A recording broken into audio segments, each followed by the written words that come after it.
This is a reading from the notebooks by Maria Valtorta, 1945 to 1950. March 1st, 1945.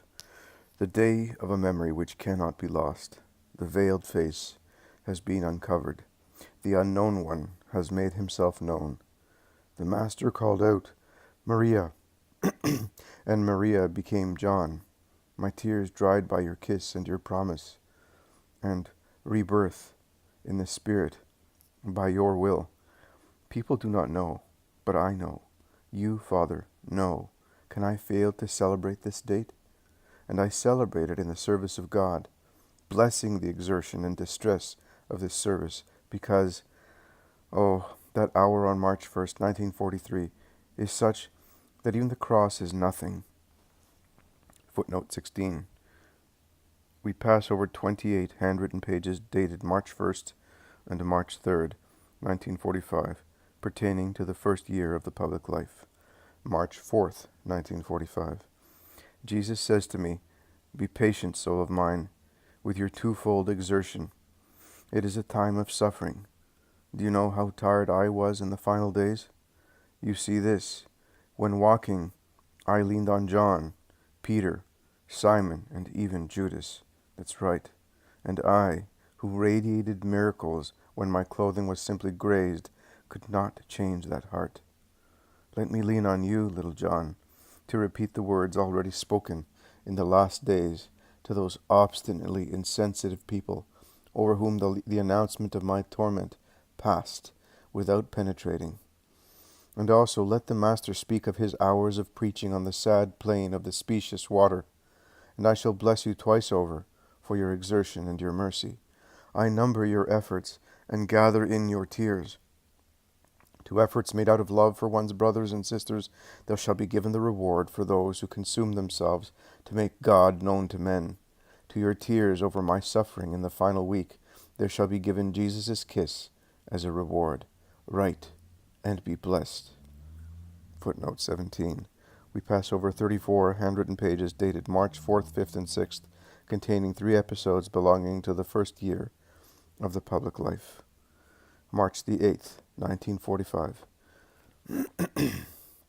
On the evening of Thursday, March 8th, after having written a large part of the Last Supper, I wondered how I could understand the most obscure matters while Jesus was speaking, and I asked myself, is this what happened to the others too?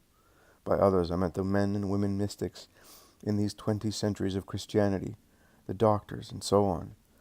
I heard a voice speaking to me, and a great gladness coming upon me. I was anything but glad, for the distress of Jesus' last hours was upon me, and crushed me to the point of physical suffering. It said, Do you know who I am? But I did not know. I felt only a peace, and saw only a bright light, moon-like, very lovely, in the form of a body, but so immaterial that I could not distinguish. I am Catherine. I said to myself, Oh, beautiful one. The other time, footnote 18. See the entry for November the 9th in the notebooks, 1944. The other time, her voice was different. This is a crystalline, youthful, shrill voice, but it has nothing to do with the lovely voice of the Sienese saint. I am not the one you are thinking of.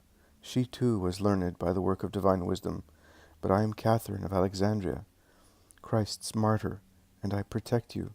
I tell you that in us as well everything became light in the light of Jesus, not through human study, but through superhuman action. We became the learned ones of the Lord.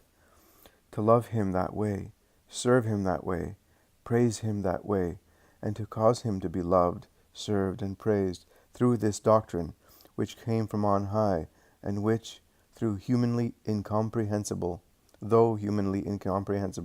in its most sublime elements, was nonetheless as simple as a child's words, if we heard it while remaining with him, the bridegroom.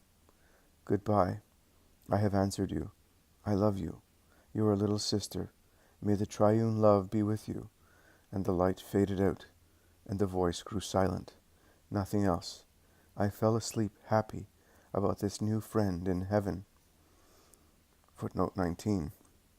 We pass over numerous handwritten pages, March 10 to the 18th, containing a number of episodes from the first year in the public life, and 3 entire notebooks written between March the 2nd and April 7th, 1946, containing episodes from the Passion and Glorification cycles. March 19th, 1945. I told you about the rather unwelcome visit and prophecy I received last night, and you saw that my face was terrified. You said so when you came in. I did not know what my face looked like, but I certainly am affected, and it does not pass with the hours. It is not the first time, you know, that Satan has bothered me, tempting me in one way or another, and now that he is no longer tempting the flesh, he is tempting the spirit. He has been annoying me by snatches for a year now. The first time was when he tempted me in the days of April 1944, tremendous for me, when he promised me help if I worshipped him. The second time was when he assaulted me with that sharp, violent, prolonged temptation on July 4th, 1944, tempting me to ape the Master's language, to exterminate those who had offended me. The third was when he suggested that I make the dictated words my own work, and publish it to receive praise and money. The fourth was when in February of this year, I think it was already February, he appeared to me, the first time I saw him, for on the other occasions I only heard him, terrifying me with his appearance and hatred. The fifth was last night. These are the major manifestations of Satan, but in addition, I blame him for all the other smaller matters which come from others who seek to lead me into pride, self-complacency, or falsehood in appearances, or even convince me that I am just a sick woman, and everything is the result of psychological disturbances. I also attribute the obstacles with relatives and the authorities, and even with truck drivers, to Satan. Footnote 20. A reference to a series of events during the war which were resolved in February 1945. See the Notebooks 1944, Note 312. He does what he can, as best he can, just to annoy me and lead me into restlessness and rebelliousness, the conviction that prayer is useless and everything is a lie. But I confess to you that last night he disturbed me a lot. It is not the first time that he has caused me fear over being deceived and having to account to God and men, too, for this one day. You know this is my terror, always assuaged by Jesus and by you, Father, and always rearing up again. But they were my thoughts, instigated by Satan, but conceived of by me. Last night was an explicit, direct threat. He said to me, go on, I'm waiting for you until the right moment comes, the final moment, and then I'll convince you that you have always lied to God, men, and yourself, and that you are a deceiver to such a point that you will fall into real terror, in despair over being damned, and you will say so with such words that the person assisting you will think that yours is a final retraction, so as not to be able to go to God with less sin. Go to God with less sin. You and the person with you will be left with this conviction, and you will die like that, and the others will be left shaken. Yes, I'm waiting for you, and you wait for me. I never promise without delivering. You are now bothering me measurelessly, but then I will be the one to bother you. I will take revenge for everything you're doing to me. I will take revenge as I only know how to. And he went off, leaving me in such bad shape. The sweet mother then came, gentle and loving in her white robe, to smile at me and caress me. My Jesus smiled at me with his gladdest smile, but as soon as they left me, I fell back into my chaos, and it continues to last. When this thought comes on so forcefully, I feel tempted to say, I won't write another word, in spite of all pressures. But then I think and say, this is what Satan wants, and I don't pay attention to this suggestion. It is the time of the Passion, isn't it? Among those who, because of the idolatry instilled in even good men, adore the spokesman, the idol, forgetting that he is nothing but an instrument, and the adorable one is God. And among those who mock me, there will be the same expectation, though with different ends, of marvelous occurrences in me, and especially in this time of the Passion. Perhaps you yourself expect them as something natural in my case. You so expect in a just manner, the others out of mockery or idolatry, and I assure you that I prefer mockery of Maria Valtorta to idolatry of me. The latter causes me indescribable annoyance. It seems they are stripping me in the middle of a square and plundering me of my precious secret. Who knows? The fact is, I suffer. Mockery hurts less if directed at Maria Valtorta. It suffices for it not to harm the dictations, and cause them to be taken for a trick and nonsense. But above the more or less holy and honest desire of many, there is the will, or rather, the goodness of God, who hears his poor Maria, who has always prayed, and continues to pray, saying, Here is your victim, whatever you want, but not external signs. I would not have wanted the manifestation of God in me either. But he wanted me to be his phonograph, and I've got to be patient. But something else. No, and no again. All illnesses which are diagnosable or non-diagnosable, since they lack known characteristics. All the sufferings of undergoing in myself what he suffered. All the agony of remaining bent over his agony. But it may be known to him alone, to you that are my Father, and to me, and that's all. If, however, in this time of passion, I disappoint those idolizing and mocking because I am not the victim of the passion in a material way, I assure you that I am undergoing my passion, and more than the increased physical suffering of my body, which feels worn out and broken by the blows and fatigue of Golgotha, of my head aching from the cruel ring, of the straining and cramps, of the gasping and congestion of this torture, of thirst and fever, of the faintness and excitation of the agony. What is a passion for me is always what I call my Gethsemane, that is, the thickening darkness, filled with phantoms and fears, fear and terror over the future and God, and the proximity of hatred, while love is absent. This really does lead to thirst, fever, tears of blood, moans, and fainting. I assure you that, in its power, it is equal to the hour I went through last year when God left me alone. Footnote 21. See the notebooks, 1944, beginning with the entry for April 9th. And indeed, I can say, it is more forceful, because it torments me even though God is with me. I hope I've explained clearly, but certain tortures are very hard to explain, and they are even less understood, whether by one who is a spiritual father, one who is an idolater, or one who is inquisitive, or an observer, or a mocker of the phenomenon. The latter three would need, though, to experience for an hour what we are undergoing, and the idolaters, too, who may feel envy, ought to try it. But of course not. It's better for them not to try. The idolaters would run away, who knows where to, out of fear of another hour of that kind, and the inquisitive, the observers, and the mockers would come to curse God. So, let's put our shoulders to the yoke, and take the poison, and go forward. Lord, not my will, but your will. Here is your servant and your victim. Let what you will be done to me, but by your goodness just give me the strength to be able to suffer, and don't leave me alone. Mane nobiscum, quoniam ad vesper sarascit et inclinata est jam dies. I'm in a vast storm, precisely one of those March storms with the alternating brightness of the sun and darkness of storm clouds. The footnote 22 that comes right after that Latin phrase is, at this point we pass over 5 handwritten pages containing the episode of a miraculous healing found in the first year of public life.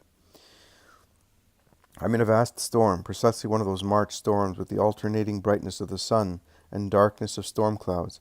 I get the feeling I am a little ship on raging waves, sometimes cresting on the waves in full sunlight, sometimes far, far down amidst 2 mountains of water which seem to be trying to submerge me in an abysmal darkness. I seem by turns to be going from a stormy sea to the calmest of ports, and to be plunged also by turns into gall and then into honey. What suffering last night! There are times when I am in heaven because of the brief, sweet words and blessed smiles provided by Jesus and Mary, and the strength I receive from them. I then say, oh, I am quite sure I am not deceived and sinful. as regards the dictations and visions, you understand.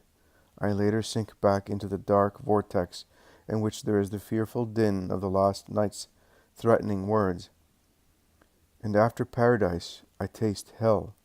The goodness of Jesus and Mary then comes to my aid again, and my poor soul is lifted up into the sun, towards the sky, in a blessedness filling me with sweetness, and back down all over again into bitterness, darkness, and terror. I am afraid. Help me to overcome this battle.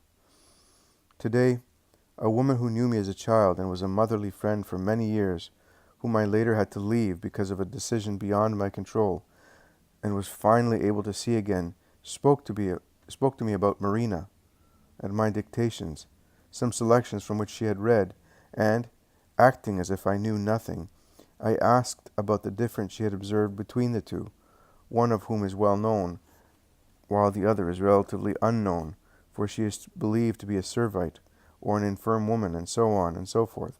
She said that in her view, Marina's writings are recorded in a trance, whereas the others are sublime. They cause me fear, because instead of making one feel God's mercy, they make you feel His justice. But she has words with a special light, a spiritual elevation which rouses you. There is a prayer by Our Lady which is wonderful, and she concluded, "Have them brought to you to read. I haven't been able to get them any longer, but to tell the truth, I would like to." I cannot say whether or not she believes I am not that person, and am not familiar with them. But it was a drop of honey, because she is a religious, cultivated woman, whom I have always found to be quite well balanced. Her judgment and her wish have thus confirmed for me the fact that souls feel God in the dictations. God, to have a single goal, to serve Him and bring Him to be loved, and to be afraid of displeasing Him. This is my pain, but it is the time of the Passion. Oh, help me, for under the apparent calm, I am one big, aching wound. March 20th, 1945. The Most Holy Father is speaking. The word stating the truth seems harsh to all of you. You would like only words of mercy. Can you say you deserve them? Isn't the severe voice that speaks to you of punishment inciting you to repent also mercy? And do you perhaps repent? This wish to hear only promises of goodness, this yearning to receive only caresses from God, is a perversion of religion. You have turned this sublime reality, which is religion, in the true God, into Epicureanism. You want enjoyment from it. You don't want to devote effort to it. You want to relax into a comfortable compromise between what has been commanded and what pleases you, and you would have God adjusted to it. This spiritual vice was once called quietism. It still is by spiritual doctors. I am more severe, and call it spiritual Epicureanism. You would like to receive only what caresses the senses from religion, God, and His Word, for you have come so low that you have made even the spiritual sensual. You thus want to give it entirely human sensations and thrills. You resemble those madmen in other religions who, with suitable ceremonies, provoke an abnormal psychic state to enjoy the false ecstasies of their paradises. You no longer understand the greatest mercy of God, and you call harshness terror, and threats what is love, counsel, and an invitation to repentance so as to receive graces. You want words of mercy. Do you say you want them in order to have the strength to rise again?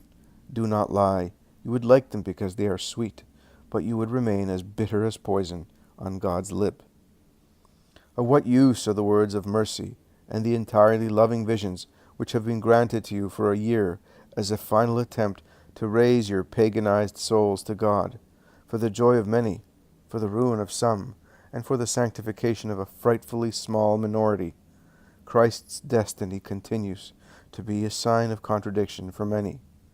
Today I am speaking to show that my mercy is still infinite in not burying you under a torrent of fire. You that are guiltier than the Sodomites. Footnote 23. Genesis chapter 19, verses 24 to 25. It is written, "You punish the corrupt little by little. You reproach them for their sins, and admonish them so that in setting malice aside, they may believe in you." Footnote 24. Wisdom, chapter 12, 1 and 2. Haven't these tremendous periods been increasing very gradually? Have I let you be stricken all at once in such a hellish way? No. Punishment has been increasing in form and duration for decades and decades, and you have been granted miraculous aid at intervals, which freed you from it, and which you have used to prepare an even fiercer scourge by your own will. You have never become better. Malice and unbelief have always increased, mockers of God. And now, if I did not know how I created you, I would wonder whether you have a soul, for your works are worse than beasts. Do you dislike being told this? Do not act in such a way as to deserve these words. In wisdom you read the following concerning the Canaanites. You regarded the former inhabitants of your holy land with horror, for abominable in your sight were their works, which they carried out with spells and wicked sacrifices. They ruthlessly killed their children, and ate the entrails of men, and drank their blood in the midst of your holy land. You wished to destroy those parents who slaughtered defenseless souls. Footnote 25. Wisdom chapter 12, verses 3 to 7. O generations of men today, don't you recognize yourselves in these forebears of yours? I recognize you. You have grown in malice. It has become more satanic. But it always makes you belong to this tribe, which is detestable to me. Satanism has spread, virtually becoming the religion of states, great and small, educated and ignorant, and even in the houses of God's ministers, people want to know, and think they know, by way of spells bearing a definite seal, Satan's. You don't perform the sacrifices of the Canaanites, but you perform worse ones. You immolate, not flesh, but your souls and those of your fellows, trampling upon God's right and man's freedom. For with mockery and domination you have gone so far as to outrage the consciences which still able to remain faithful to me. And you oust them from the throne of their faith, which raises them up to me, corrupting them with accursed doctrines, or you slay them, believing you can strip them of faith thereby. No. On the contrary, you thereby robe them with incorruptible faith, but may you be accursed for that corruption you sow, in order to take the faithful away from God. And don't you recognize yourselves, generations of parents who mercilessly kill your children morally by communicating to them who are innocent your incredulity, your sensuality, and the whole store of rationalism and bestiality you are filled with, and moreover, who now finish killing these children, no longer supported by any spiritual pillar, in what remains to them, the flesh, allowing them to prostitute that flesh like lustful beasts, consenting to and happy with this prostitution, which enables you to live and take pleasure through the sacrifice of your children. Wisdom does not exaggerate at all in calling you the executioners of defenseless souls. You take better care of the beast you raise for sale and the plant you cultivate to get its fruit than your children. They are weak, and you do not strengthen them by giving them either God's religion or at least that of civil honesty and family love. Fathers, you are no longer the protectors of minors. Mothers, you are idols and not angels for your children. You are failing to fulfill the purpose for which I set you in that place. You abdicate your duties and your rights. You cause me disgust. You are idolater idols. Idols because you are without spirit. Idolaters because you worship all that is less than spirit. You have worshipped man, consenting to going so far as to worship the body, to going back to worshipping the body, like the pagans found by Christ, or neo-pagans, double guilty of paganism because of being ones, and being ones after having received the true religion. Even in moments of mourning or joy, what do? Idolatry. You venerate and worship what is perishable. You have no thought for the spirit and its creator, and this is a deceit for human life, inasmuch as men, seconding affection or tyrants, Give the unspeakable name to stone or wood or painted cloth. Footnote 26, Wisdom chapter 14, verse 21. I am, only I am God. Do I seem to be giving you a thrashing? Well then, listen. It did not suffice for them to be so mistaken about God, but, living in the intense warfare of ignorance, they give the name of peace to such great evils. They immolate their children, make wicked sacrifices, and spend the night in vile orgies. They keep neither their lives nor their marriages pure, but one kills another out of envy, or afflicts him with adultery. Everything is disorder, blood, murders, thefts, fraud, corruption, unfaithfulness, tumult, perjury, oppression of the just, instability in marriage, adultery, and indecency. For the abominable worship of idols is the cause, beginning, and end of all evil. They abandon themselves to their pleasures, or prophesy what is not true, or live unjustly and unhesitatingly swear falsely. For, trusting in lifeless idols, they think their false oaths will bring them no harm. Footnote 27, Wisdom chapter 14, verses 22 to 29. But was wisdom dictated a century before Christ, or is it a text written for the present moments? And would you still like words of mercy? Have you ever seen a people fleeing under a very heavy hail? It flees and is struck because the large hailstones pursue it on all sides. If I were to speak to you, as you deserve, and speak as myself, God the Father, you would be like these people struck by unrelenting hail. Goodness speaks, and you fail to understand. Justice speaks, and you find it to be unjust. You are afraid, and do not correct yourselves. Are you fools or evildoers, madmen or possessed? Let each examine himself or herself, and is it for these that the Father's Son was sent to die? In reality, if it were possible to find error in God, it should be stated that such a sacrifice was an error, for its infinite value is null for too many. An error, yes, which bears witness to my nature. For if I were not love, O men, blameworthy as you are, who feel I do not treat you with mercy, I would not have given you the redemption. Yes, if in reality I had acted as you act, wanting 100% or even 1000% when you do a little good, I would never have granted you grace. For the graces, all of them, beginning with the grace of the blood shed for you, are overlooked by you, scorned, and turned into disgraces. Today, Jesus is not speaking, and little John is not seeing. Footnote 28. For the term Little John, see note 76 in the notebooks, 1944.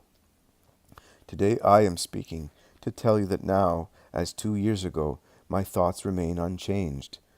Footnote 29. A probable reference to April 23, 1943. See the entry in the notebooks, 1943. To tell you that if I am silent, it is because I know it is useless to speak. To tell you that words are love, and silence is love, and severity is love. Only you, in the sovereign love, pervading all that comes from God, are lovelessness. And this is your condemnation. And this severe dictation was all that was needed to finish crushing me. Footnote 30. We pass over 32 handwritten pages dated March 21st to 22nd, 1945, containing 2 episodes included in the first year of the public life.